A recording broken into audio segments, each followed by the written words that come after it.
creativity should be just, nicely weaved across all the different subjects. Creativity is something interdisciplinary. And so many reports out there that are truly advocating for creativity. If we look at the OECD, the 2030 Learning Compass, and also the World Economic Forum, they're always saying that creativity is at the top of the future skills that we need.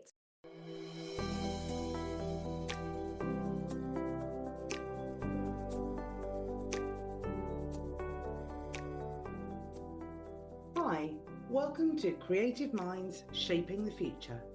I'm your host, Emma Palastanga.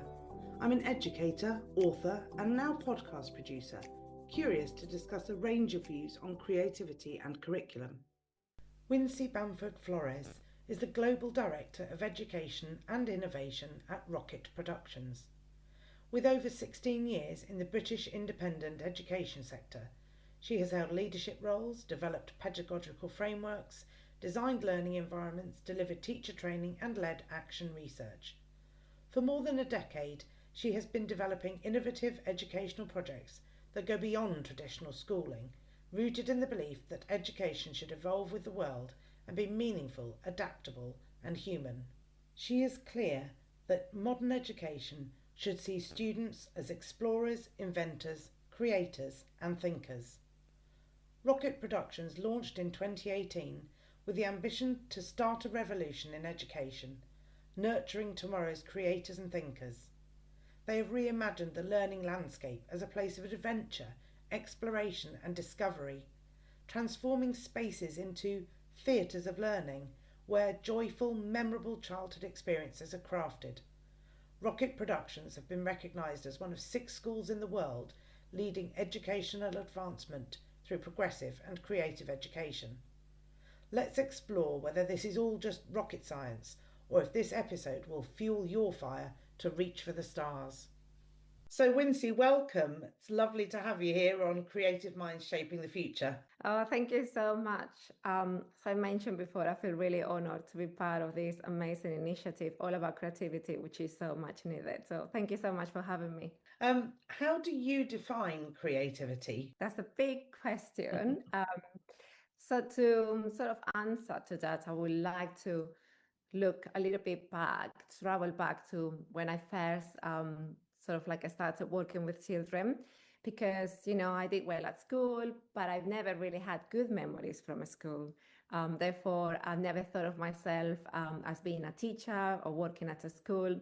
So it was only when in London I started working as a teaching assistant with children that became my passion.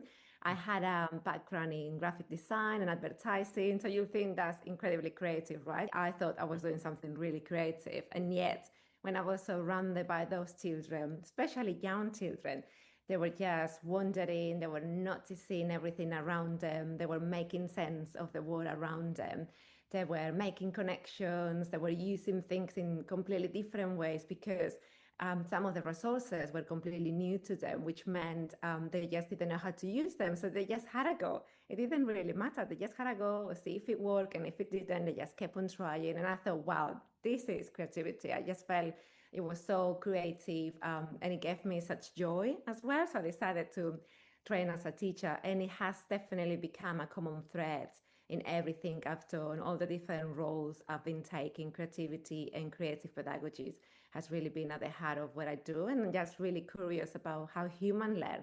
So to answer to what creativity is, I believe it's a deep human capacity. It's deeply human. If you look back at human evolution, if we think about human advancement, whether it is science, literature, even entertainment, progress has always been led by people who have asked why and why not. And for me, that's creativity. Just having that courage of, have a go, and pick things, pull them apart, just question, examine, find out new ways, make connections, collaborate with others, being able to have different perspective and to listen or to tune in on what else is out there. So for me, that's truly creativity. Having said that, I really like what Bill Lucas says, because he puts it so plainly. And he says, creativity is about having good ideas when you need them. something that is just, effective, is something novel. You just need it. You come up with that idea and you take action on them. And I love that he thinks about creativity as something that is not a fixed rate. It's different habits that when they are nurtured allow us to be more creative. So, being imaginative, perseverance, being inquisitive. So it's all about that curiosity. And like so Ken Robinson will say, you can spend all day in bed daydreaming, having lots of ideas, but unless you act on them, that's nothing is going to come out. So you do have to act on them. And that's when creativity comes into action, putting those ideas into action. That's brilliant. Thank you. I've written down so many words there: curiosity, why, collaboration, wondering, noticing. I love the way you talked about those young children using resources they'd not used before and using it in their own way and then trying it again. So, yeah, really interesting. And it made me think of this podcast too, that I've got so many different people talking about creativity and we're all collaborating together, we're all learning, we're all asking questions. Why isn't there more creativity in the world is the key question, I think. What impact do you think that creativity has on learning outcomes? I think, if we go back to Bill Lucas, for instance, when he talks about all the different traits and all the different dispositions that you have for learning, I think that's the thing that when we learn that there's only one way to do things, so there is just one source of knowledge, we're just limiting that human capacity that we have to look at different perspectives and link ideas.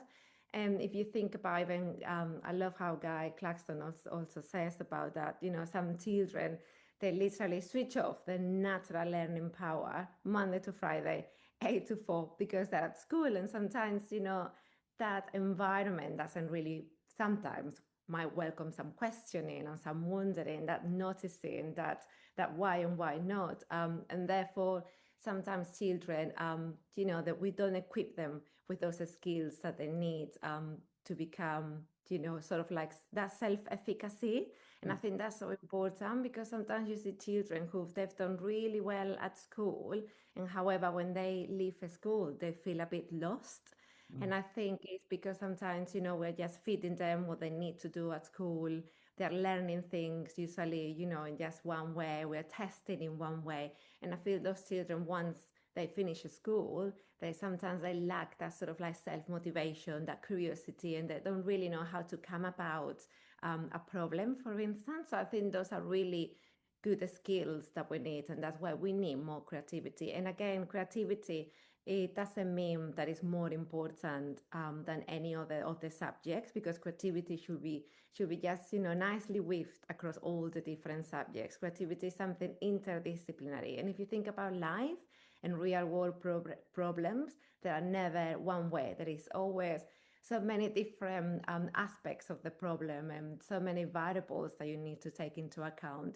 Therefore, we need to allow children every now and then to be able to take agency and to take their own learning, to just be able to work out how to go about a problem, how to solve it, what do I need, what are my strengths, do I actually need support from someone else, or is there another friend who have other strengths and they can help me. So it's like knowing, what do you need, when do you need, and how to bring everything together. And that's what we need for a world that, for a future that is quite uncertain. But I do have hope because there is so many organizations now as well, and so many reports out there that are truly advocating for creativity. If we look at the OECD, the 2030 Learning Compass, and also the World Economic Forum, they're always saying that creativity is at the top of the future skills that we need. So certainly, I think creativity is just a way for us as humans to be able to connect different ideas and to see different perspectives. So that's what we need. And also a little bit even of equity. And that's what I love of the work that the OECD does, because they see creativity as a transformative competence that is going to allow children, to look at the global stage and really make sure that they are aware of their own actions. They take responsibility, this idea of the global citizens, that you're doing something for the better, for the greater good of society. So I love that. And I think that's why we need definitely more creativity. When you do something because there is that curiosity, you have that spark, that's going to boost your intrinsic motivation. And when you're motivated to do something, you're going to keep on going. So there's perseverance, you're persevering and you're learning. And there is so much research around intrinsic motivation, making learning stickier. And that's another problem. Sometimes if you just study something for a test, you soon forget about it. So you need to know the what, but you also need to know what to do with that knowledge and how to put it into action. Like we were saying before with St. Clair Robinson saying, it's imagination into action. So yeah, definitely, I do believe that creativity allows for children to be more, to have that self-efficacy, to be intrinsically motivated. So therefore, they can have better learning outcomes.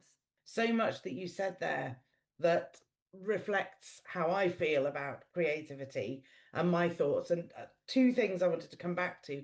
The question of why. I remember as a child always asking why. People used to get annoyed with me for asking why. But I guess I've continued asking that question throughout my life, and now I'm encouraging others to do the same. Mm-hmm. And also the interdisciplinary learning that you talked about. I'm a huge fan of that, and I write a lot about it in my book. Like you said, in life, we don't have isolated boxes of maths, English, and science, and then art and music. It all kind of comes together. And the knowledge we have from one discipline just it can be applied across so many others. I think that's where my passion really is as well, is interdisciplinary learning and creative thinking. Not necessarily creative doing, but that interdisciplinary learning I think is key for all those skills that you mentioned. Absolutely. The world by nature is interdisciplinary, right? I love what you say, you cannot compartmentalize, this is just maths. And, it's never like that. Everything is interrelated. We're all interconnected somehow. So you need to be able to pull of all these different sources, when you need. And that's how we can better solve problems. And any problem, it can be, an everyday problem. So, that little C, creativity, or it can be a really big problem. And if we're talking about social challenges, policy making, those are really big problems that cannot be solved or looked at in just one way. You need different people, different perspectives to be able to make something good out of it. So linking then to Rocket Productions, Mm. tell me what boosted you to get going? So 2009, so Stuart Bamford, our CEO, he opened Chelsea Prep Up in London, and we had, I think, just a couple of classrooms, only a few children. He took over another nursery, but we were in Chelsea, and soon we became quite popular because, I think he realized he's originally from Australia, but he had traveled to different countries. So again, he was already quite open-minded in the sense that he was able to pull experience from different countries, and he had worked in different schools across different ages. So he had lots to play with, and he decided that he really wanted to empower the teachers in his setting. And I think that was the true catalyst. Having a group of teachers that felt trusted, even though it was a new setting, he didn't really focus on, we need to put, we need more children, we need more numbers, we need good results. No, it was all about, let's do our best. And he will give us time to explore, to study. I studied so much in that setting. I was so lucky. So we were all learning from each other. We were constantly visiting each other's classrooms, collaborating. So it was a whole culture of professional curiosity. And I think we became quite popular because you could see how the teachers were using different techniques, different strategies, looking at different pedagogies. And we were constantly evolving, and we always had the children at the heart of what we did. And he also agreed that, curiosity, especially for young children, that's the spark that you need to ignite learning. So he decided that was it. He wanted to change how we saw schools, and also in design. He felt that too often he would work as a supply teacher in the past, and too often he would go to schools and there were just literally four walls. The staff rooms, for instance, they were very uninspiring. There would be, your old kettle there, but there was not really even a space for teachers to collaborate or even to disconnect and have a proper break. So he also had a little bit of background in design. So he decided that he wanted to design and create the environments. And I guess with my design background as well, I also was really interested on, what's about when you walk into a space, what that elicits in you. Because sometimes you walk into a space and you might feel like, yeah, I'm allowed to experiment here. Sometimes you walk in other spaces and straight away you're not allowed to, make a noise. You just sit and do as you're told. So we really wanted to sort of like explore together how to create spaces that were not only inviting for adults and children, but that also will spark that sort of like awe and wonder, which means that your brain all of a sudden just, feels free to learn. And there is this study by Bo Lotto and his Lab of Misfits, as he calls them, which I think is such a cool name. So he did a study that he sort of like monitor the brain activity of circa 300 people in the audience of the Cirque du Soleil show in Las Vegas. And of course, the Cirque du Soleil, they're just incredible, right? You see these acrobats, just, it's so dangerous. And they were able to monitor the brain activity and they were able to identify 23 instances of awe. And then they check all the data prior and after the show, and they realized that after the show, all audience they were more able to take risks, or they were more ready to take risks, and they felt more creative, and they felt like in a high, right? Because it's true, like if you go to a concert, if you go to something that you really like, it's like you are in a high. And then he realized that when those awe moments happen, your prefrontal cortex sort of like, it's your control center. So all of a sudden, it stops being in the driver's seat. It sort of like switches off a little bit, which means that your brain is not all the time looking for a certainty. Your amygdala is more relaxed. So it means that all of a sudden you are more free to think creatively. So there is a definite link that if you're experiencing awe, like when we are daydreaming, that's another way as well to experience awe when you're daydreaming. So that's linked to people being more free to think creatively. So we decided that, we really needed to create and design environments that could spark that awe. So then children will feel, I can experiment, I can just try on different things, I can have a go, but also for teachers to feel as well, to have that creative permission and to feel that they're allowed and they're trusted to try out different things. And of course, there is always a timetable at some point, and there is always early learning goals, so there is always, outcomes that you have to reach. But again, it doesn't mean that you can find an entry point or a good balance. So children, are still having those moments when they can, have that agency, and then where both children and adults can sort of like co-create and become partners in learning.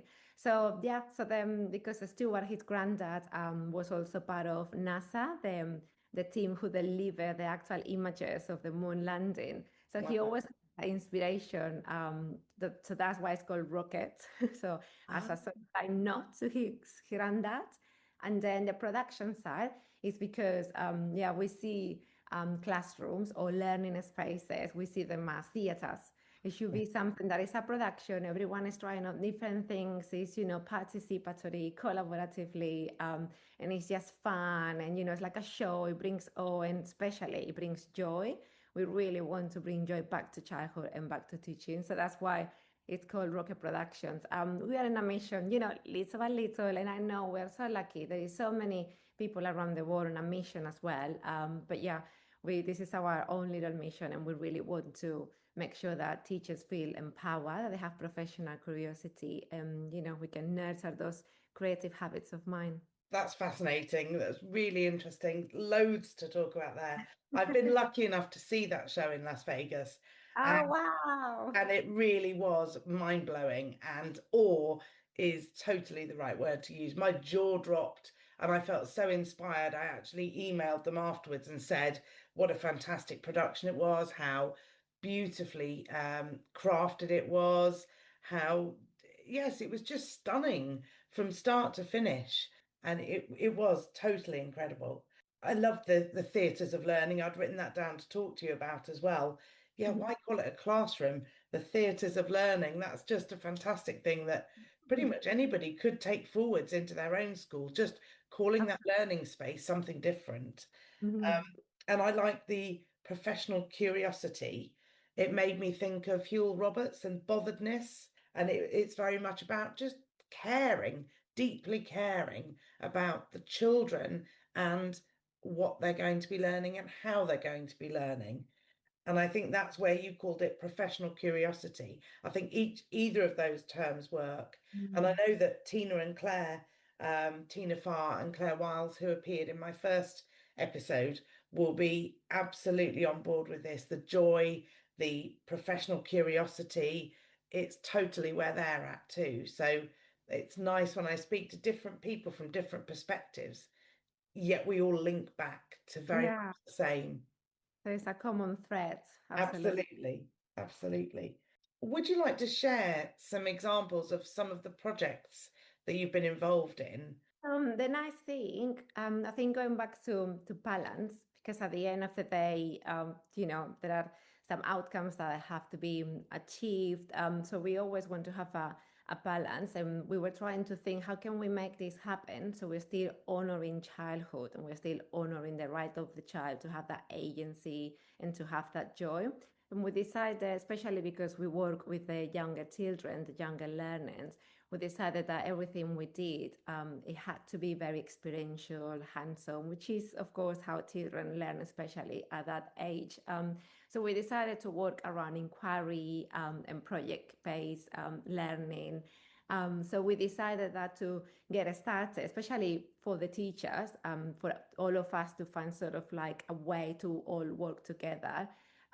We decided to start with just sort of like theme weeks.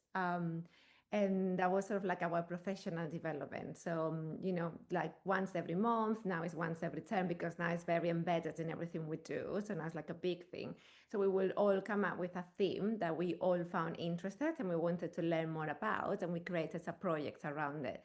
So one of the ones that I love the most is probably No Toys Week. And that particular one has also sparked so many other themes. So the No Toys Week started because we've noticed that sometimes in in the schools, especially when they're younger, you might have lots of different toys, but some of the toys, especially I'm thinking about plastic toys that can be used only one way.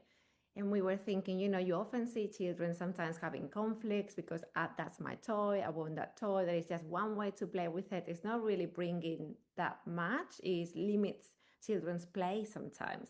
So we were trying to think what will happen if we got rid of all the toys. So we just did that.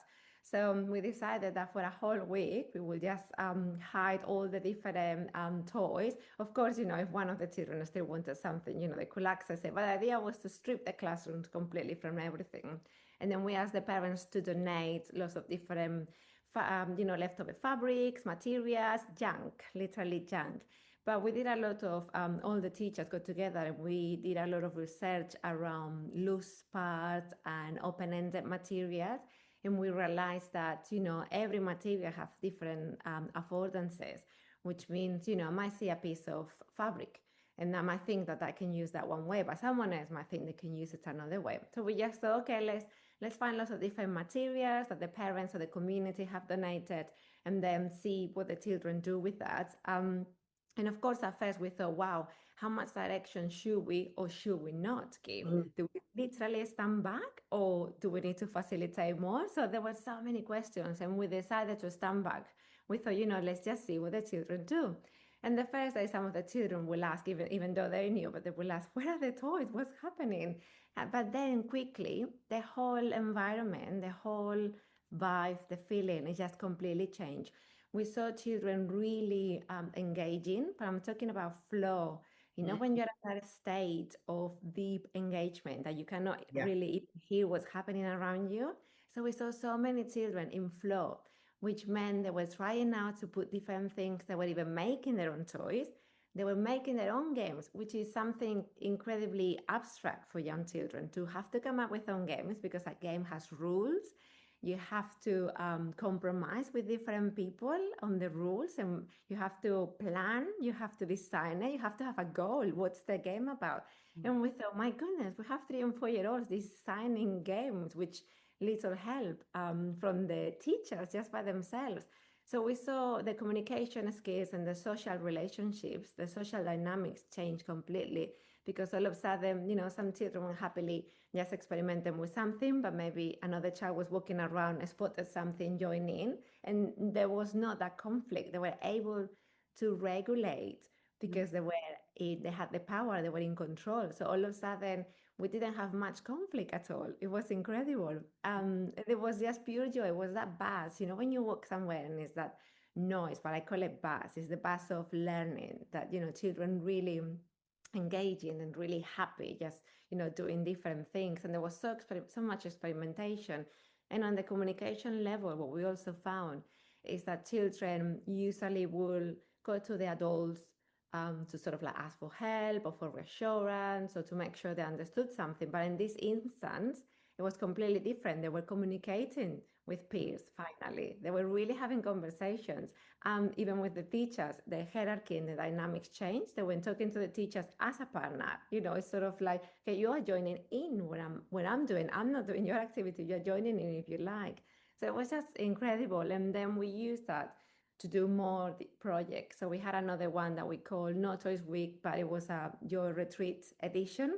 And in that one, we wanted to see, because life is so busy. And our parents, they drop off their children, but, so many of them have to go to work, so too busy.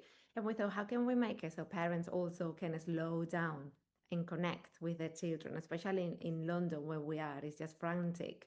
And there's always so much pressure around the school and, childhood all of a sudden becomes a race. So we thought, how can we bring everyone together? So we did a Your Retreat. So everything was sort of like all the classrooms, everything was open. And we had different sort of like areas. So we had an area that was sort of like sustainable and ethical making. Another area was for like communal cooking. So the parents could stay behind and the children, they could cook for everyone and then serve everyone. We had areas for yoga. So we had one of our ballet teachers, he also teaches yoga. So we'll have parents and children, just going there doing yoga. We had also fitness. We had art also area, and you will walk around, and you saw parents staying back, and there were parents just lying down on the floor with their children, just mark making, or the parents just stay back, just doing cooking, and it was again beautiful. All of a sudden, everyone slowed down. And again, they were in their own state of flow. They just forgot what was happening, or they forgot if they had a meeting or something else. It was just beautiful. And it's just 1 week, but the change that we saw both in children and in parents and adults, even teachers, was just magnificent. So it shows, right? Sometimes, you can find an entry point. And for me, that brings me joy. I think that's some of the most amazing projects that I've been very lucky. And also going back to professional curiosity, all those projects always, we use them as a case study, which means that the teachers are constantly observing, and then we all get together and we share reflections, and then they choose if there is something that they want to continue to explore, or maybe they want to implement from now on or not. It might be something that they say, actually, this doesn't work for me. So again, it's just really involving teachers as well for them to have a voice. Brilliant. I love that you're evaluating things. You're not just doing it and then, all right, that's the end of that project, move on. You're learning from it constantly. Like you say, using it as a case study. And three words I put down there was slow, flow, and connect. Like you say, we don't slow down, particularly in a big city like London. It's very busy. And flow, I'm a massive fan of flow, of getting lost in the moment. You and I spoke briefly before about how we could probably talk for ages because this is our place of flow. We're very excited about creativity, and we get lost remembering that there are other meetings and other people we need to see, and also the connection between children and their families. That's all children really want, is connection. They don't need fancy toys. They don't need anything other really than our time and, yes, potentially some basic resources to spark their imagination. And it was that element when you said about stripping back the plastic toys, made me think of a school in Uganda that I'm linking up with, where they have very little resources actually. And I think the more constraints you have, the more creative you can be, and you have to be. I think it almost forces your hand to be more creative and more imaginative. Absolutely. Timothy Wamby, the guy I was chatting to, was saying that for mark making, the children use sticks in the mud because they don't have paper and pens. Taking away the resources that we have access to, and in Uganda, in this particular school and area, they don't. I think their creativity is amazing. They've produced these play kits, essentially wooden blocks of different shapes and sizes and colours, and they've introduced them into schools as a teaching resource. The way that those teachers apply that simple resource that, to be honest, schools around the world probably take for granted, they are so creative with the way that teachers use them as a teaching resource. The children use them, that sparks their imagination. The stories that we were listening to when he was talking on his episode, it was just fascinating. A simple wooden block or a I love collection of that. wooden blocks in different shapes, and the children's curiosity and imagination was sparked. I love that. Absolutely. And it's that resourcefulness, right? Mm. That comes, as you say, if you only have that, you just have to make out something with that. So I love that. We've also noticed that last year, because something else that is we are trying to do is Rocket Earth. So Rocket Earth is a non-profit initiative, and we started last year. We always wanted to do something to make especially experiential play-based sort of like learning accessible to everyone, but we really didn't know how to get it started. And last year I had two amazing teachers coming to me and saying, let's do it. If we don't get it started, we'll never do it. So let's do it. We are going to start fundraising with the families. If we can get money, we'll try and contact different schools and see if we can make it happen. And they did. So last year we came to Thailand, to Phuket. So we sent three teachers, myself, Stuart, even my children came. And it was exactly that. In the area that we were, it was interesting because you have pockets of wealth, extreme wealth with tourism, incredible luxurious resorts. But then this particular school was just in between in an area that is quite deprived. So some of the children, the only meal they had was at school, and most of them will drop quite young at school so they could work or find something to do or help the families.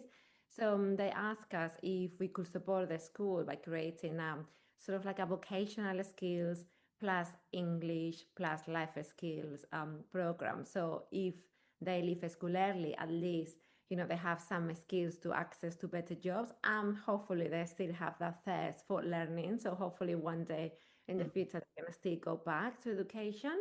Again, we had to think how to do it because obviously there is so much you can take on a suitcase, right? We got to the school and it was exactly that. We were given a classroom, and I'm taking away too much credit. It was my three amazing teachers who just went in the classroom and they said, right, we need to transform this classroom, but we didn't really have resources.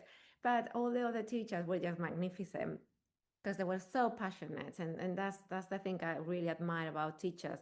Teachers are always so resourceful, so they're there because they're passionate and they really want to support children to flourish and to thrive.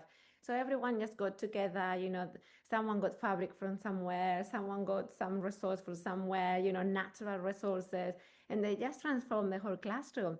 They made this ceiling with pieces of fabric so it looked like the sky, or it looked like the sea. You were under the sea. Then they got a string and they made things to showcase the work of the children and different, write down their thoughts. And it was just the most amazing experience. As you said, there was not much. However, we all managed to make so much out of it because, we just had that will and we were all, contributing with different ideas and we just made it happen. So, yeah, it's fabulous.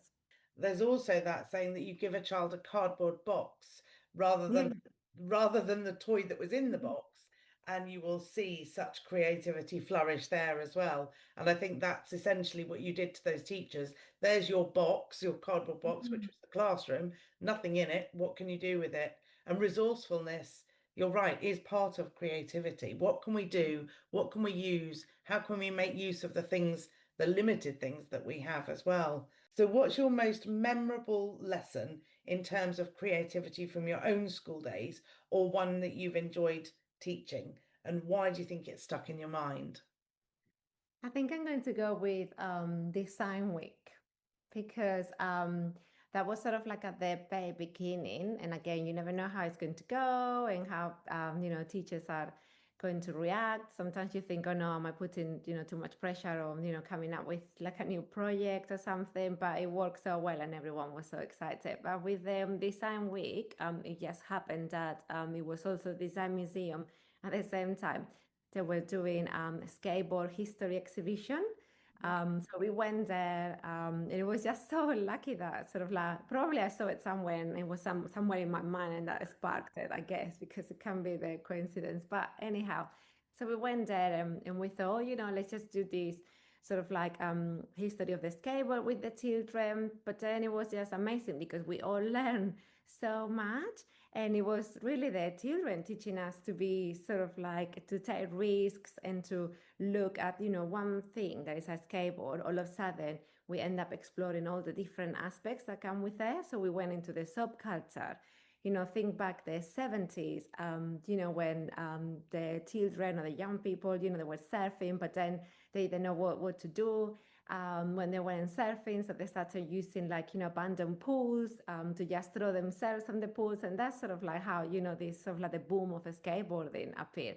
So we were looking at that and how to be bold. And then we invited some skateboarders as well. And they came and they gave everyone lessons. And the children, they were young, but they were just trying. And we look all of a sudden at motion. We were talking about rich science and physical terms because you need to think about angles, you need to think about speed, you need to think about your body position so you can go down a ramp. So we've learned so much from scientific terms to all of a sudden designing our own skateboard. So the children were making their own finger skateboards. They decided they want to make skate parks with cardboard.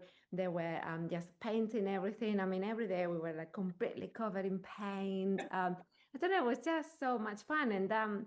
And it stayed with me because with a skateboard it could have just been painting a skateboard, or it could have just been I don't know, just trying to learn the basics of how to ride on a skateboard. But it was so interdisciplinary all of a sudden. So we look at history, we look at design, we even one of the teachers decided to take his class into a walk around Notting Hill to look at graffiti, so they learn about street art.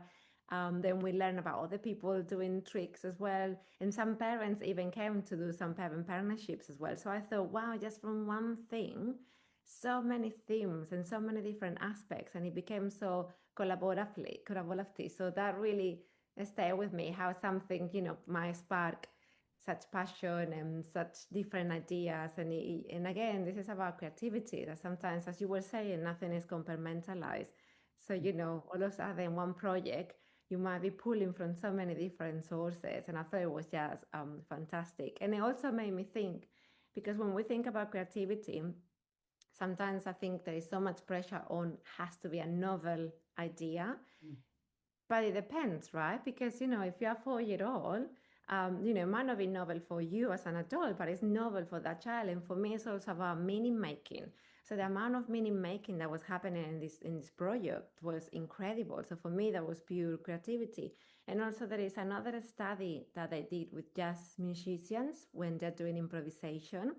So if you think about jazz musicians, they're just incredible, right? Because they start playing. And I thought that was really interesting because they monitor their brains, and they found out that the musicians who were sort of like just studying or sort of like started, they will use one part of the brain. And the musicians who were very seasoned, like true experts of the instrument, they really got in flow. They were able to, that prefrontal cortex, just stopped, and they were able to just be on the zone and just, be free. And because they knew that instrument so well, it meant that they were very confident. So it also made me think that, there is some level. So again, creativity is not against knowledge, because you do need some level of knowledge and skills, and that's going to help you be more creative. So again, it's not against maths or literacy. Everything has to be in a balance together. So that's something that I also learn. I thought, actually, it's not just about having novel ideas. It's, about making meaning, using things differently, different perspective, and using what you know in different ways. That's interesting. As you were talking, I'd written down the words knowledge plus creativity. And I talked about that with Pi Corbett as well on our episode, that you need that basis of knowledge. You need the basics. Like you were saying about the musician, I thought about dance as well. When you're Mm. first learning dance, you are learning the steps, ballroom and Latin dance, for example, where I put my hands, where I put my feet, how I hold my head. And then once you've learned it and you're dancing, I remember so clearly that feeling of flow. You forget where you are and what you're doing. It just feels beautiful. It's the feeling that matters, not what foot goes where and am I counting the right beat. You Mm. have to have that knowledge um, to then apply that in creative ways. I think, therefore, we need to give children a grounding in knowledge for them Mhm. to apply that in creative and novel ways. But we also need to provide the opportunities for creativity.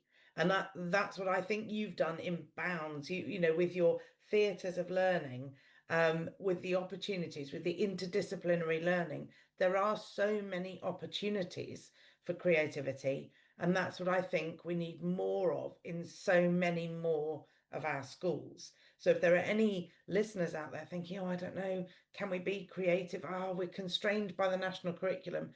No, you're not. Take those objectives, make them come alive, inject that joy, provide the opportunities, and your children will flourish. Absolutely. Exactly. It's about finding entry points, especially even if you are in a very formal school or setting. There is always an entry point, and you never know. If you don't try, you don't know what's going to happen. And if you try, it might be that all of a sudden, it's a domino effect, and you might create a whole school culture of people really trying to, embed creativity within their teaching and learning. And then you spark change that how sometimes change start. And I think sometimes we're so afraid of change, but it's so important. You just need that catalyst. And again, change is because for some people can be the uncertainty of what if. But again, that's when creativity comes. If you're passionate and you're curious and interested, and you have other people as well supporting you, then the brain is going to be okay. Let's have a go. It's okay. It's uncertain, but I'm going to have a go and see what happens. Absolutely. Have a go should be a mantra, shouldn't it, really? Mhm. Yes. So, on a slightly different note, how are you creative at home? Well, I mean, as a parent, I think all parents are incredibly creative, even if it's the little C's of all of a sudden, oh, we don't have a uniform. What can we do? We have homework, but we don't have any resources. How can we make this happen? But I'm really lucky with my position, with my role, because it means that, I'm constantly trying to evolve and constantly tuning in into, podcasts like yours, different research. I'm constantly reading. I have teachers who bring also some pieces of research to my attention. So I'm always sort of like tuning in for how we can evolve and improve things. So I'm really lucky in that way because I spend quite a lot of time either studying or reading or trying to develop things or looking at processes that we have and trying to pick them, if they're fine or if there is something else that we can do. And also just trying to open my network, which means I can, meet with incredible people. And I think that's so important as well, having a network of people that you can just, chat and it's so inspiring. And also you can learn and Mm. inspire each other. So it's really, really, sometimes I think you feel in isolation, especially if you're trying to do something different. Sometimes you get labels like, oh, that's very progressive, as opposed to I don't know what. But so I think sometimes it feels like you're doing change in isolation. But if you look far, as you just said, there's so many schools around the world and so many people just trying hard to change things. So it's just really important, to be tuning and see if you can meet different people, exchange ideas. So yeah, my day to day can be anything from parenting to, coming across a piece of research that completely changes or challenges my thinking, and then I cannot let go. And I just have to think, okay, how can I use these? And what else can I do with these? So that's, I guess, what I do on my day to day. Brilliant, thank you. And I think you're right about those connections. We've talked all the things that you've talked about creativity, making connections and deepening your own knowledge and understanding were there in what you were saying completely. I think this podcast is very exciting for me in that I'm connecting one-on-one with lots of people, but also with listeners. And I would love to hear from any listeners through my social media networks, building that broader network of us brave pioneers, if you like. I don't know if we are pioneers really, but wanting to move forward with creativity. There are enough of us that we have potentially a movement there that we can make this happen in so many more schools and bring more joy to education and spark the imagination of so many children. So it's wonderful to have this group of people pushing forwards. Absolutely, so inspiring. So, what's next for you, Winsy? Well, work-wise, we're trying really hard now to try and expand internationally, which is really exciting because it means that it's sort of like trying to scale what we do really well in London, but now we're trying to scale it to different countries. And it's incredibly exciting because all of a sudden you need to take so many things into account because we obviously want to honor where we go. We want, if we see a property, then it's also the whole design aspect that goes with it, which we love.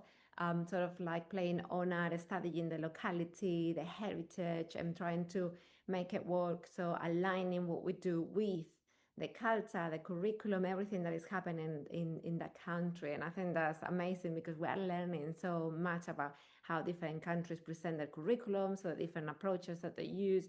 So yeah, the big thing is to expand and scale our rocket approach, and also our pre-press, although we're trying to explore also a model where, because everyone is so global now, you have so many families now moving, relocating.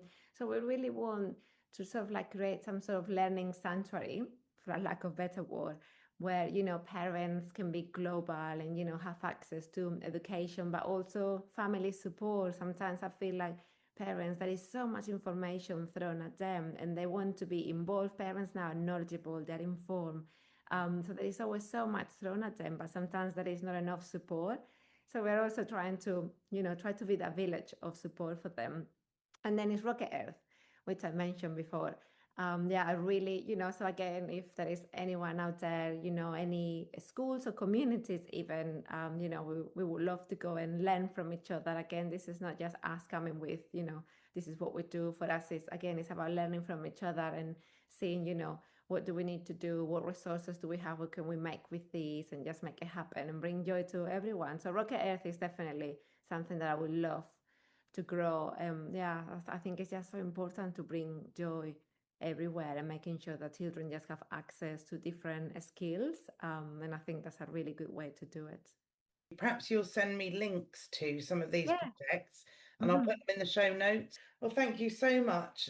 I've learned so much from you and I've enjoyed our conversations. So I really appreciate you sharing your insights and talking to us about what you've learned along the way about creativity. Oh, thank you so much for having me. I'm going in a high, actually. I think talking about creativity and, meeting like-minded people is just, yeah, it's giving me an incredible boost. So I'm just happy for the rest of the day now. Fantastic. Thank you so much. Oh, thank you. I wonder if Wincy's professional curiosity provoked your own ideas. Next month, I chat with Hal Roberts. Creativity to me is kind of like the things that tie stuff together that sometimes don't seem to tie together. Creativity is a big thing. What is creativity? To me, it's the pursuit of joy. You know, having a busy curriculum and a really robust curriculum is excellent, but as I'm sure you've talked about in your other podcasts, it's about how is it alive. I have some fantastic guests lined up. Some you will know and some you will want to know. I'm really excited to announce I'll be releasing this podcast once a month and I'll be talking with philosophers, artists, mathematicians, scientists, engineers, innovators, and educators. If this sounds like you, maybe you have a view on creative thinking or creative expression, please get in touch by following me at ACPC4A, the number 4, on X, or Emma Palastanger on LinkedIn to connect. Please subscribe to this podcast so that you can stay up to date on the release of each episode. Thanks so much, and I'll see you on the next episode of Creative Minds Shaping the Future.